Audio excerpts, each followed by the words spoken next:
નમસ્કાર દર્શક મિત્રો, હું પિનલબેન પ્રવીણકુમાર જાદવ ચિલ્ડ્રન્સ યુનિવર્સિટીના હોમ સાયન્સ વિભાગમાં મદદનીશ અધ્યાપક તરીકે ફરજ બજાવું છું.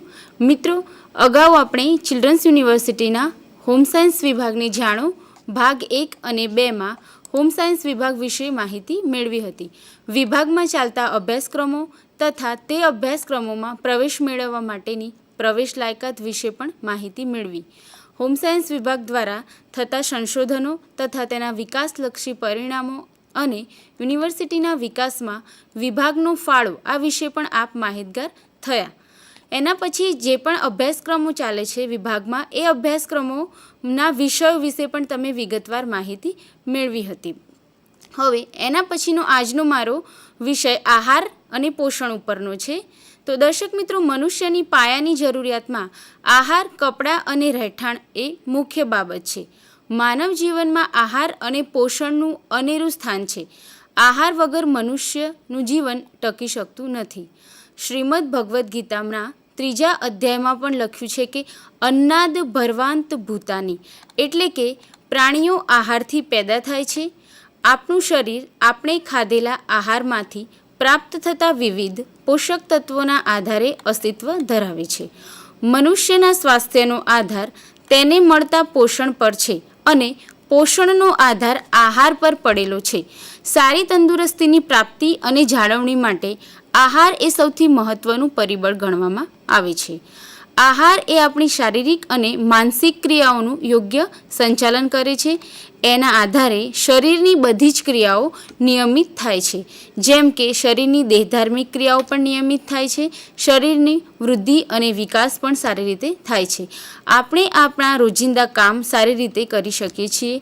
આહાર આરોગ્ય સાથે સીધો સંબંધ ધરાવે છે. આપણે આહાર સારો અને યોગ્ય હશે તો જ આપણી શારીરિક અને માનસિક ક્રિયાઓ તથા આપણા જે રોજિંદા કાર્યો છે એ સારી રીતે આપણે કરી શકશું.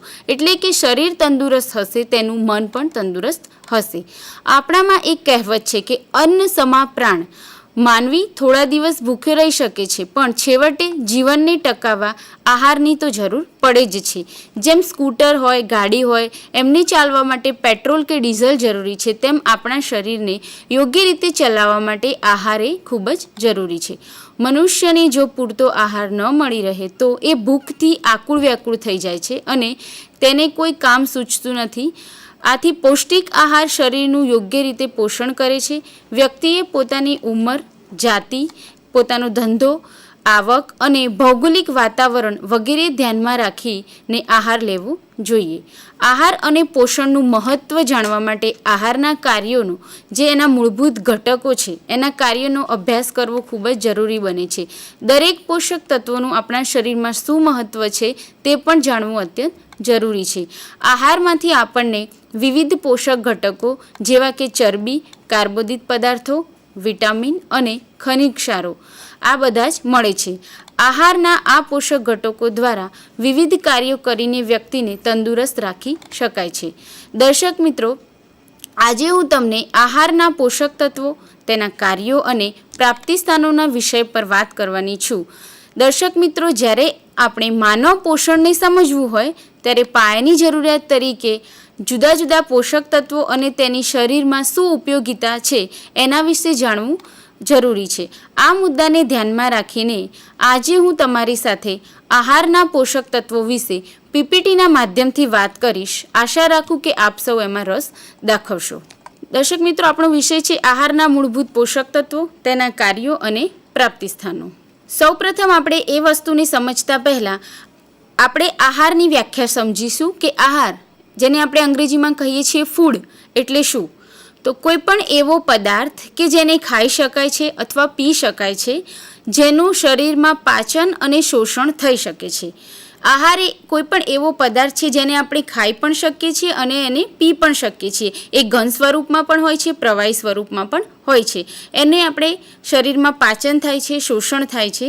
શક્તિના સ્ત્રોત તરીકે તેનો ઉપયોગ થઈ શકે, એટલે કે શરીરના જુદા જુદા કાર્યો કરવા માટે શક્તિના સ્ત્રોત તરીકે આહારનો ઉપયોગ થઈ શકે અને જેના દ્વારા શરીરના વિવિધ કાર્યો, આપણા જે શરીરના રોજિંદા કાર્યો છે એ કાર્યોનું નિયમન અને અથવા સંચાલન થઈ શકે. શરીરમાં નવી પેશીઓ વિકાસ, વૃદ્ધિ તથા નવા કોષો બનાવવામાં પણ આહાર મદદરૂપ થાય છે, તેમજ શરીરનું રક્ષણ કરે છે તેવા પદાર્થને આહાર કહે છે. એટલે આહારની સાદી ભાષામાં આપણે સમજીએ તો કોઈ પણ એવો પદાર્થ જે આપણે ખાઈ શકીએ, પી શકીએ છીએ, એનું આપણે શક્તિના સ્ત્રોત તરીકે ઉપયોગ કરીને આપણા રોજિંદા કાર્યો કરી શકીએ છીએ તથા નવી પેશીઓ અને નવા કોષોનું સર્જન થઈ શકે છે તથા શરીરનું રક્ષણ પણ થઈ શકે તેવા બધા જ પદાર્થોને આપણે આહાર તરીકે ઓળખીએ છીએ. એના પછીની બીજી વ્યાખ્યા છે પોષણ એટલે શું? ન્યુટ્રિશન. તો પોષણ એટલે શરીરના વિવિધ કાર્યો તથા તેની નિયમિતતા અને તંદુરસ્તી જાળવી રાખવા માટે ખોરાકનો થતો ઉપયોગ. આમાં સીધી જ વાત છે કે ખોરાક જે આપણે ખાઈએ છીએ એ ખોરાકનો શરીરના વિવિધ કાર્યો તથા તેની નિયમિતતા અને એના તંદુરસ્તી યોગ્ય રીતે વિવિધ કાર્યોનું સંચાલન કરવા માટે ખોરાકનો ઉપયોગ કરવામાં આવે છે, જેને આપણે પોષણ તરીકે ઓળખીએ છીએ. એના પછીની આપણી વ્યાખ્યા છે પોષણ ક્રિયા, જેને આપણે અંગ્રેજીમાં કહીશું ન્યુટ્રિશન પ્રોસેસ.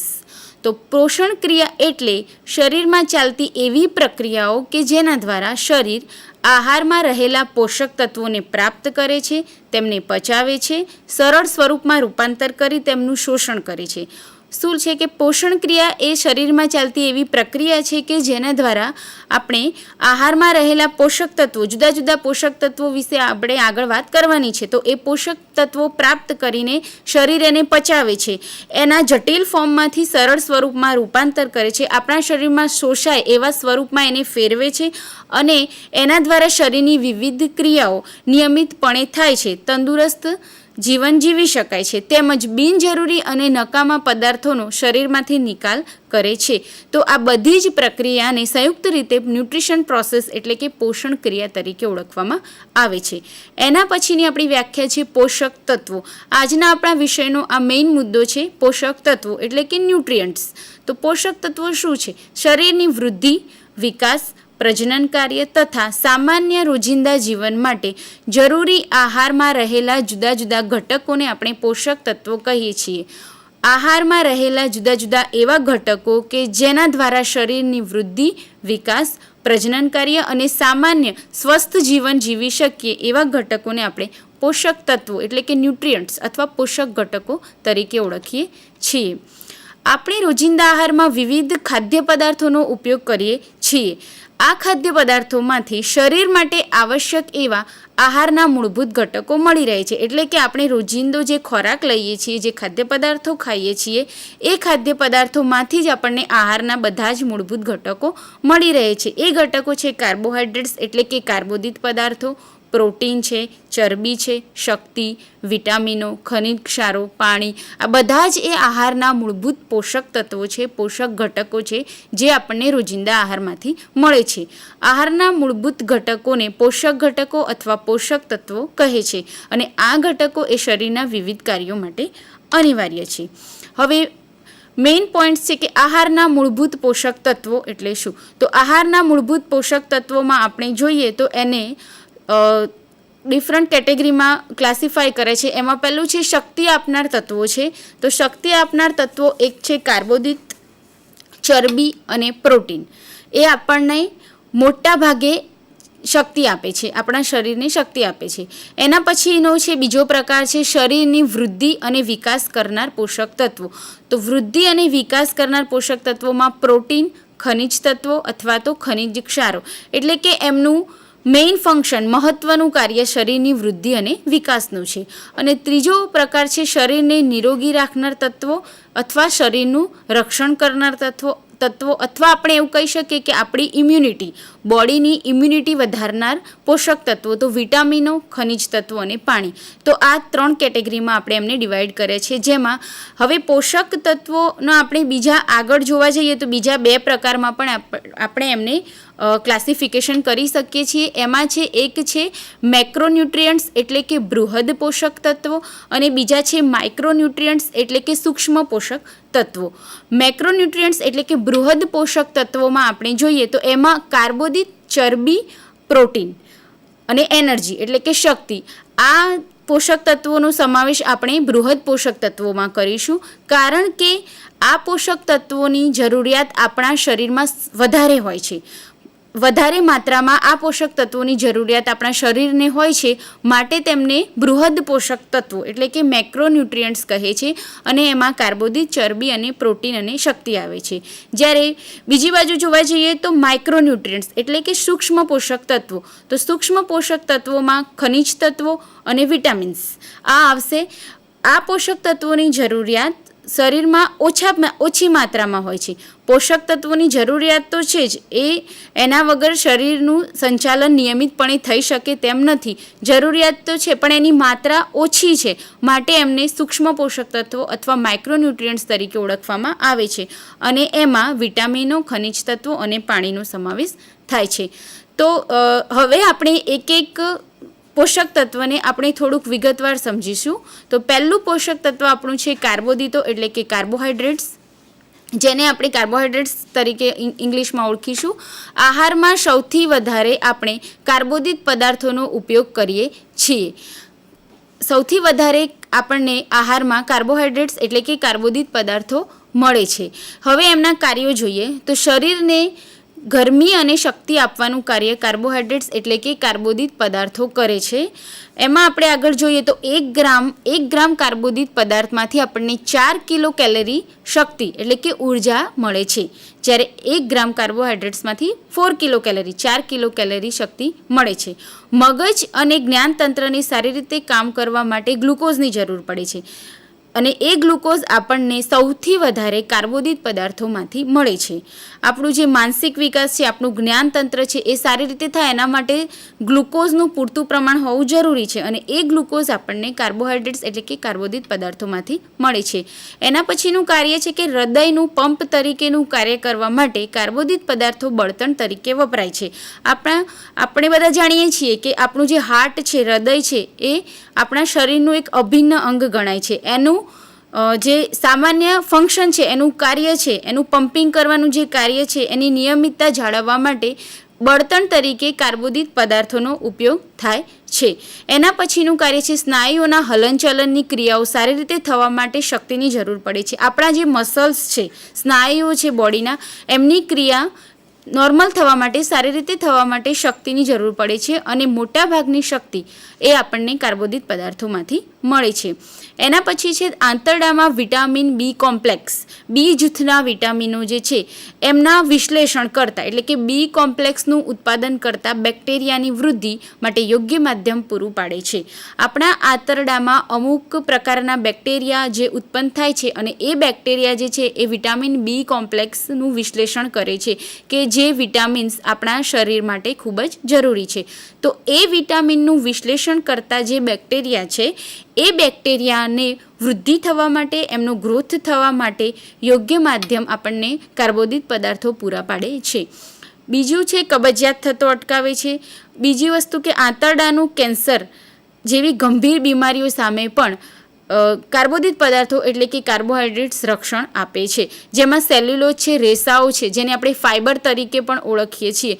તો ફાઇબર એ ઓલ્સો શું છે, કાર્બોહાઈડ્રેટ્સ જ છે, પણ એ આપણા શરીરમાં એમનું પાચન થતું નથી. પરંતુ એ શું કરે છે, તો આપણું જે ડાયજેસ્ટિવ ટ્રેક્ટ છે, આપણું જે પાચન તંત્ર છે, એને ક્લિયર રાખે છે, એને સ્વચ્છ રાખે છે, અને આવી કેન્સર જેવી આંતરડાની બીમારીઓ છે, જઠરની બીમારીઓ છે, એના સામે રક્ષણ આપે છે. અને એ સેલ્યુલોઝ એ શું છે, એ એક પ્રકારના કાર્બોહાઈડ્રેટ્સ એટલે કે કાર્બોદિત પદાર્થો છે.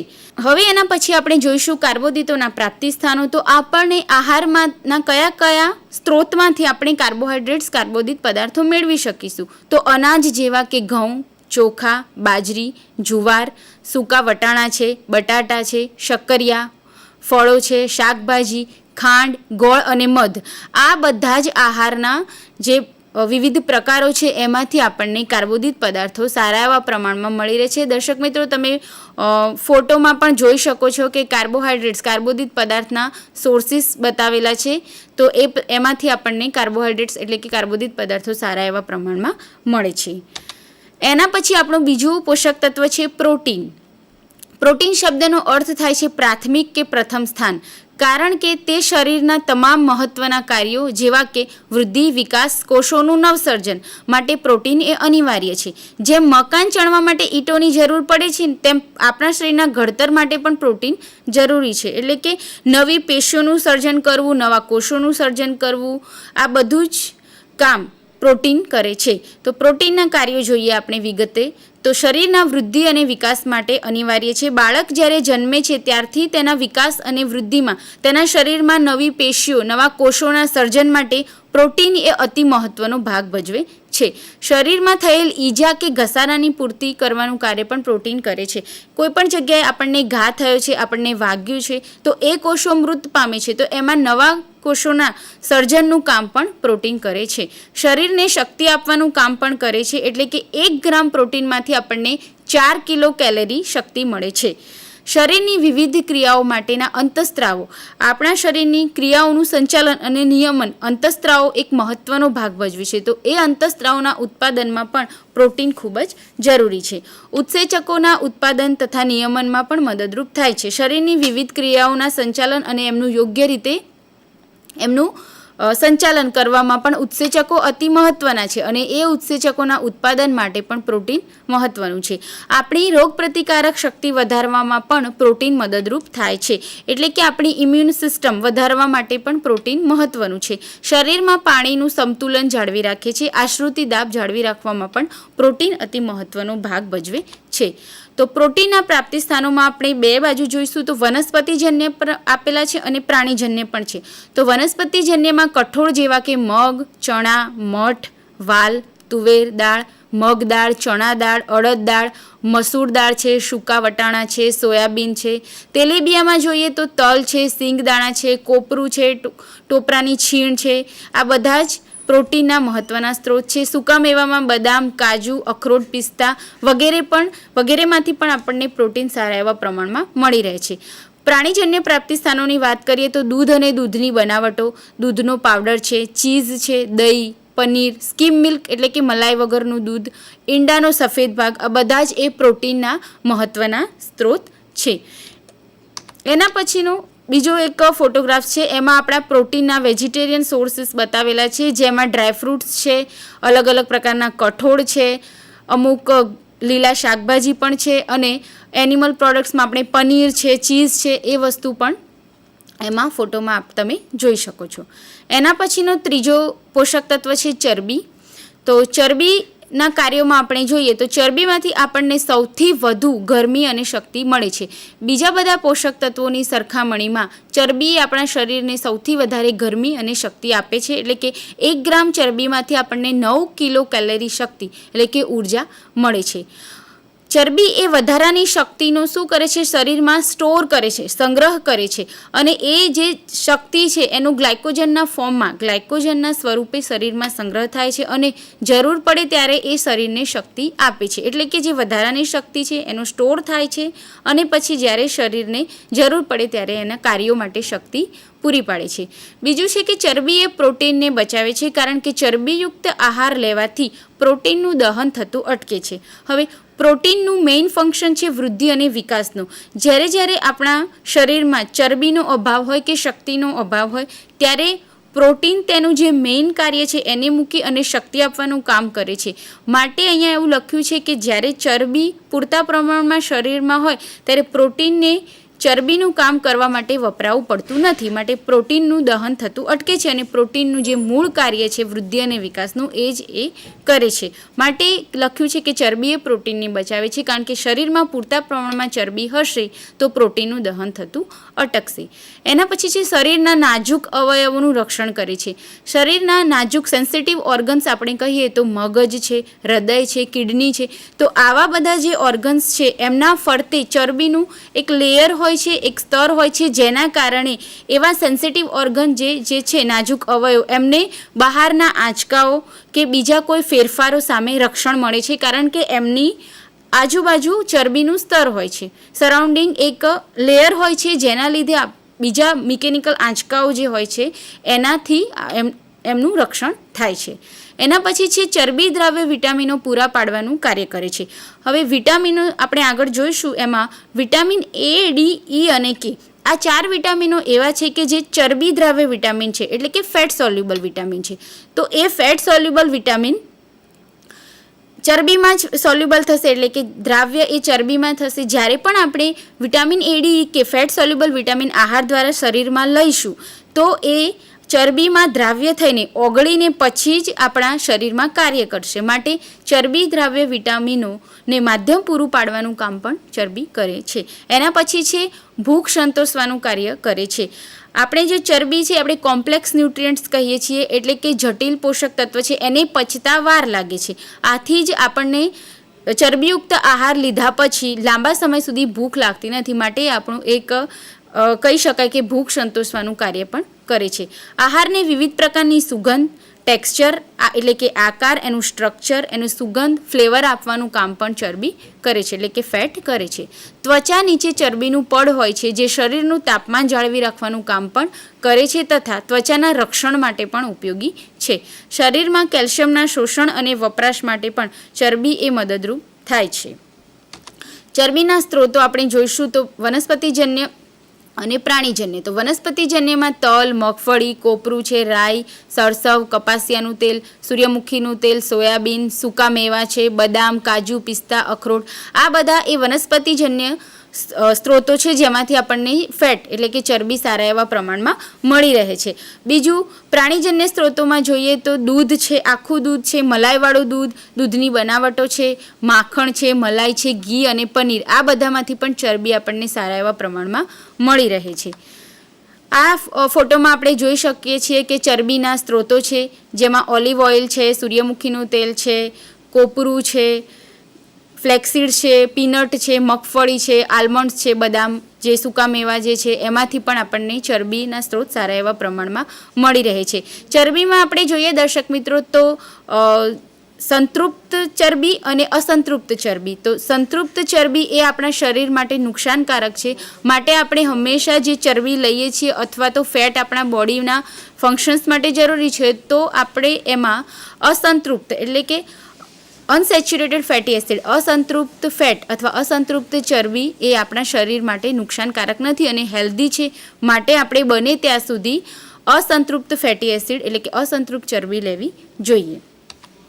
એના પછી હવે આપણે આ વાત થઈ ગઈ આપણા મેજર એટલે કે બૃહદ પોષક તત્વો, મેજર ન્યુટ્રિયન્ટ્સ કે જેની આપણા શરીરમાં સૌથી વધારે જરૂર હોય છે અને એવા છે ચરબી, પ્રોટીન અને કાર્બોદિત પદાર્થો, કાર્બોહાઈડ્રેટ્સ જે આપણા શરીરના યોગ્ય કાર્યનું નિયમન પણ કરે છે અને આપણને શક્તિ પણ આપે છે. હવે પછી આપણે જોઈશું માઇક્રોન્યુટ્રિયન્ટ્સ એટલે કે સૂક્ષ્મ પોષક તત્વો. સૂક્ષ્મ પોષક તત્વોમાં આવશે વિટામિન્સ, મિનરલ્સ એટલે કે ખનિજ ક્ષારો. તો સૌ પહેલાં આપણે વિટામિન્સ જોઈશું. તો વિટામિન બે પ્રકારના છે, એક ચરબી દ્રાવ્ય વિટામિન એટલે કે ફેટ સોલ્યુબલ વિટામિન અને બીજા છે પાણી દ્રાવ્ય વિટામિન એટલે કે વોટર સોલ્યુબલ વિટામિન. તો ચરબી દ્રાવ્ય વિટામિનમાં આવશે વિટામિન એ, ડી, ઈ અને કે, જ્યારે પાણી દ્રાવ્ય વિટામિનમાં આવશે વિટામિન બી જૂથ એટલે કે બી કોમ્પ્લેક્સ અને વિટામિન સી જેને આપણે એસ્કોર્બિક એસિડ તરીકે પણ ઓળખીએ છીએ. સૌ પ્રથમ આપણે પહેલું જોઈશું વિટામિન એ. વિટામિન એના કાર્યો આપણે જોઈએ તો વિટામિન એ તંદુરસ્ત આંખ માટે જરૂરી વિટામિન છે. આંખની તંદુરસ્તી તથા દ્રષ્ટિ માટે વિટામિન એ જરૂરી છે. બીજું એનું ફંક્શન છે હાડકાં અને દાંતની રચના તથા તંદુરસ્તી માટે પણ મદદરૂપ થાય છે. આપણા બોન્સ, હાડકાં અને મસલ સ્વસ્થ રહે તથા દાંત અને પેઢાની મજબૂતી માટે પણ વિટામિન એ જરૂરી છે. બાળકોની વૃદ્ધિ અને વિકાસ માટે પણ વિટામિન એ જરૂરી છે. એના પછી મૂત્રપિંડ અને જનન અવયવોની આંતરત્વચા, આંતરિક ત્વચાની કાર્યક્ષમતા માટે પણ વિટામિન એ જરૂરી છે. રક્તકણોની રચનામાં મદદરૂપ થાય છે. ઘાને રૂઝવવામાં, કોઈ પણ ઈજા કે કોઈ પણ ઘા થયો હોય શરીરમાં તો એની ઉપર રૂઝ આવવામાં પણ વિટામિન એ સહાયરૂપ બને છે. અહીંયા આપણે ફોટોમાં જોઈ શકીએ છીએ વિટામિન એના પ્રાપ્તિ સ્થાનો છે. એમાં દૂધ, દહીં, ઘી છે, લીલી શાકભાજીઓ છે, કોથમીર, મીઠો લીમડો છે, ફુદીનો, અળવીના પાન, લીલી મોગરી છે, પીળી મકાઈ, રાજગરાના પાન, નારંગી, કેરી, પપૈયા, આ બધા જ વિટામિન એના સોર્સિસ એટલે કે સ્ત્રોતો છે. દર્શક મિત્રો, વિટામિન એના સોર્સિસ આપણે જાણવા હોય અથવા યાદ રાખવા હોય તો આપણે એના માટે ટ્રાફિક સિગ્નલની આપણે 3 જે લાઇટો હોય છે, લાલ, લીલી અને પીળી એ લાઇટોને પણ આપણે યાદ રાખી શકીએ. તો એ લાઇટોનો કલર શું છે? લાલ, લીલો અને પીળો.